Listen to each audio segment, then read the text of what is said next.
Côte d'Ivoire, Ivory Coast, Costa d'Avorio, Elfenbeinkust, terre d'Afrique, nichée au fond du golfe de Guinée.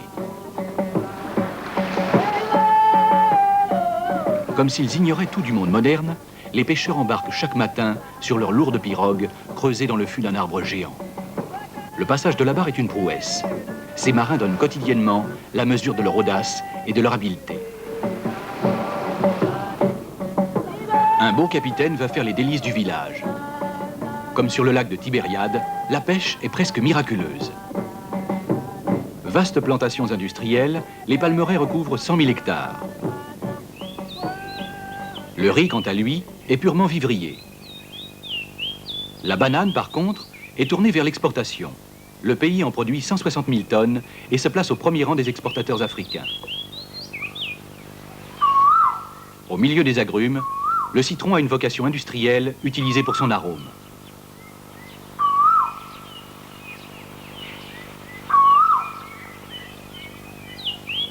L'évéaculture occupe plusieurs dizaines de milliers d'hectares. Une saignée dans l'écorce de l'arbre permet chaque matin d'en récolter la sève, le latex, récupéré dans une coupelle.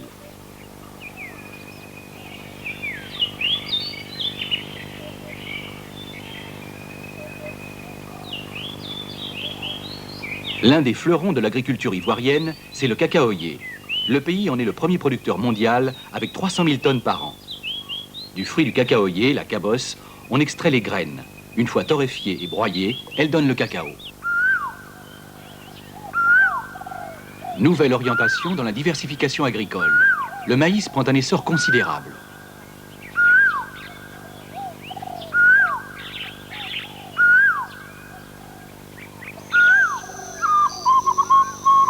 L'ananas de Côte d'Ivoire est une célébrité.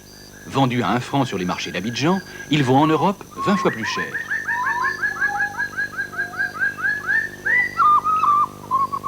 Il y a enfin et surtout le fameux café dont le pays est 3e producteur mondial avec 300 000 tonnes par an de Robusta. La fleur blanche du caféier exhale un parfum délicieux. Notre réussite, se plaît à répéter le président Houphouët-Boigny, nous la devons avant tout à nos braves paysans.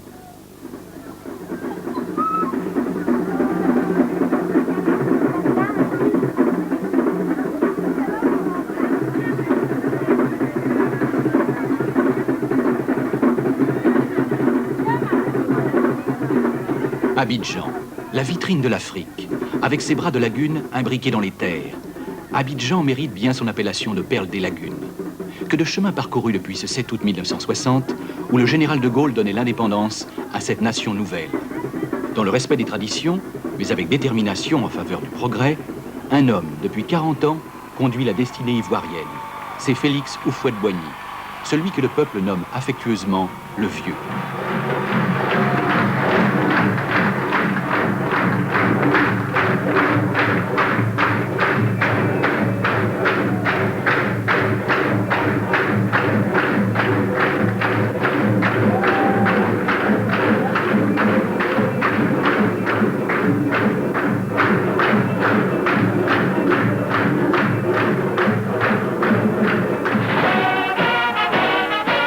La nation ivoirienne est jeune.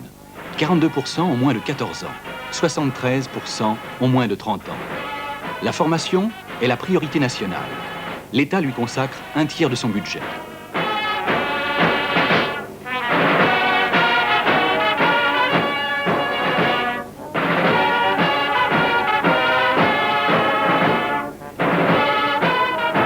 L'armée n'est vraiment là que pour la protection du pays.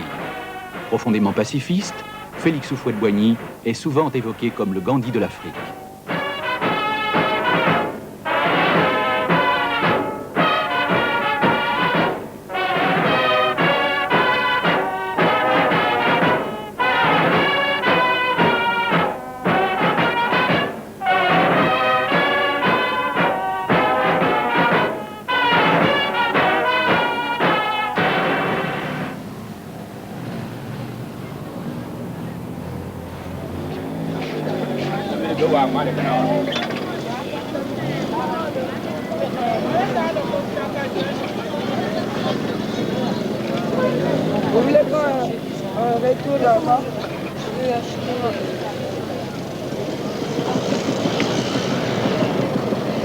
Ville de contraste, Abidjan est une mosaïque de culture et civilisation. L'Afrique éternelle et le XXIe siècle s'y juxtaposent sans peur des anachronismes. La bonhomie africaine transforme tout en un énorme éclat de rire. Sur les marchés de Trècheville ou d'Adjamé, on peut acheter un morceau de canne à sucre, sucette des petits Africains. Ou ce délicieux pain de mie, spécialité de Grand Bassam.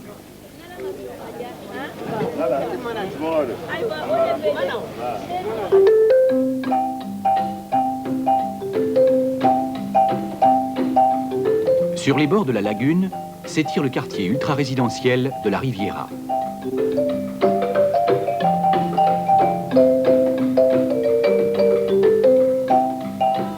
Et voici le plateau, centre administratif et du business, le Manhattan de l'Afrique, avec ses buildings de verre ou d'acier, se reflétant dans l'eau paisible et chaude de la lagune.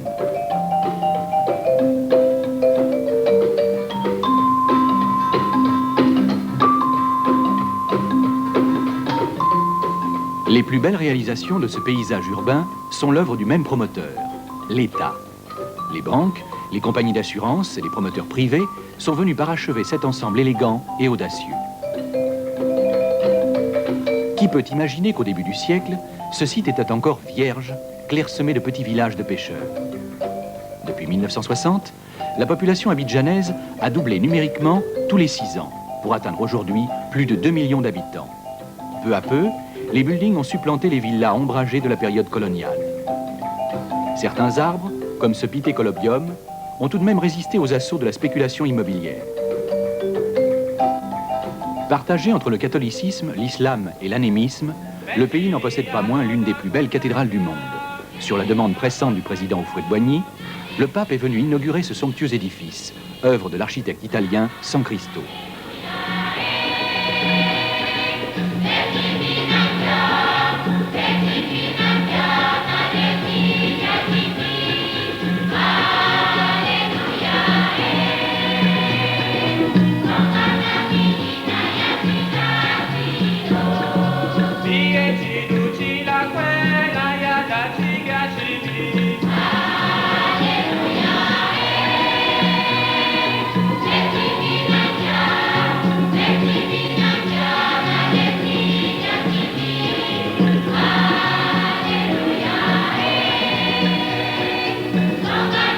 Ici, c'est une clinique privée, dotée de tous les équipements de pointe. Là, le siège d'un institut franco-ivoirien de recherche agronomique. Abidjan possède plus de 3000 chambres d'hôtel de grand standing. Résolument ouverte aux initiatives privées et aux échanges internationaux, la capitale économique cultive assidûment le tourisme d'affaires.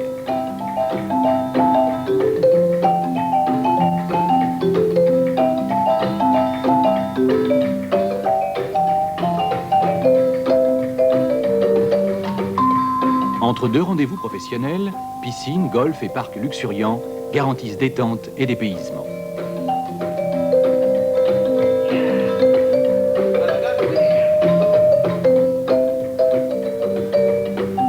De réputation internationale, comme dans le cœur des Ivoiriens, l'Hôtel Ivoire est un monument, une célébrité. C'est une ville dans la ville. Construit en plusieurs étapes, il offre 700 chambres, 6 restaurants, 12 salles de banquet, 2 immenses piscines, un casino, une patinoire, un bowling, plusieurs tennis et un palais des congrès de 3000 places. Propriété de l'État, il est géré par la chaîne intercontinentale.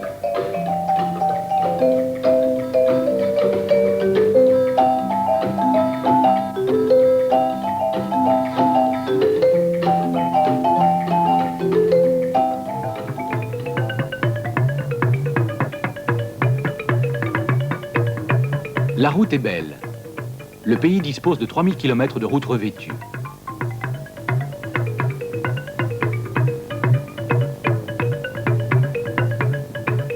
Après avoir visité les imposants parcs à bois d'Abidjan, remontons vers la forêt à l'orée de laquelle sont installées les usines de traitement des grumes. Ici, on tranche, on déroule et on scie les grumes. Le gouvernement ivoirien exige d'année en année que la majeure partie des grumes soit traitées sur place avant d'être exportées. La scie à ruban est à l'œuvre. Des vérins hydrauliques permettent la mise en place automatique de la bille. Préparation au tranchage au couteau.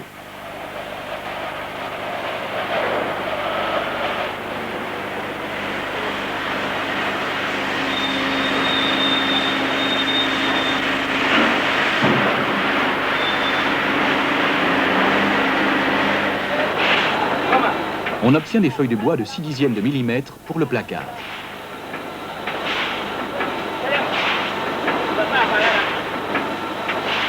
Puis, on procède au séchage, feuille par feuille.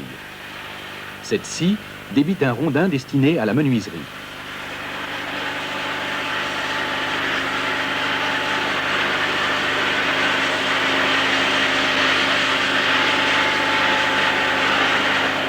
Une dérouleuse traite une bille de fromager, bois tendre, se prêtant bien à la fabrication du contreplaqué.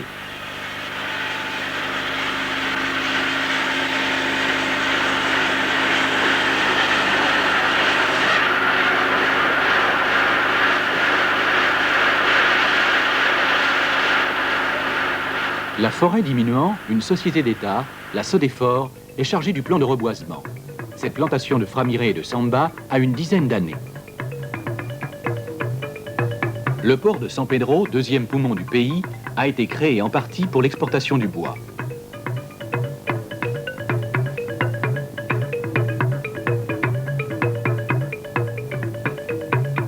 Partout où elle peut s'infiltrer, la végétation occupe l'espace. Voici le papayer, dont le fruit est en train de conquérir l'Occident.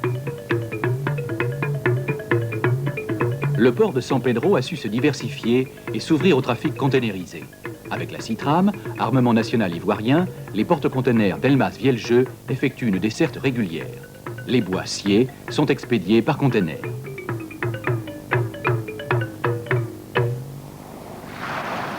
Une eau tiède et limpide, un soleil de plomb et bien sûr des cocotiers. Les baies de la côte ouest sont de vrais paradis. À Grand Bérébi, un hôtel-village est venu récemment apporter le confort et les loisirs dans ce site de rêve. La baie des Sirènes surplombe la plage et offre une 60aine de bungalows en forme de cases luxueuses. Des flamboyants, des bougainvilliers, la nature ici se drape toute l'année de ses plus belles parures. Dans les deux restaurants, le poisson et la langouste figurent à toutes les sauces.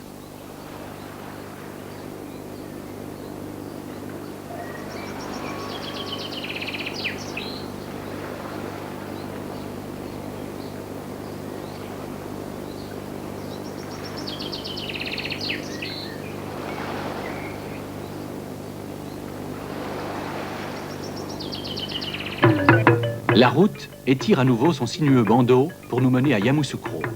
À la limite de la forêt et de la savane, Yamoussoukro est aussi la rencontre du passé et du futur.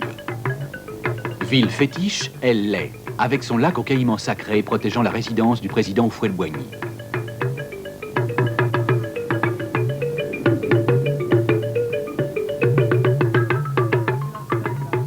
Ville moderne, elle offre le plus bel accueil dans son hôtel président, tout en marbre d'Italie.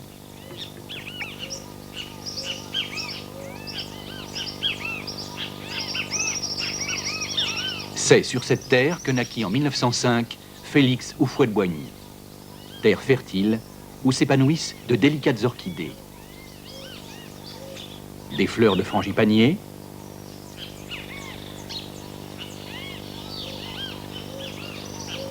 et les bougainvilliers à la floraison permanente. L'ancien petit village baoulé est devenu une mosaïque d'édifices somptueux, conçus dans leurs moindres détails par le président. Dernière réalisation, la basilique Notre-Dame de la Paix, que Félix Houphouët-Boigny a voulu à l'image de sa foi. Plus grande que Saint-Pierre de Rome, Notre-Dame de la Paix est le symbole du message de paix que le Père de la Nation entend laisser aux générations futures.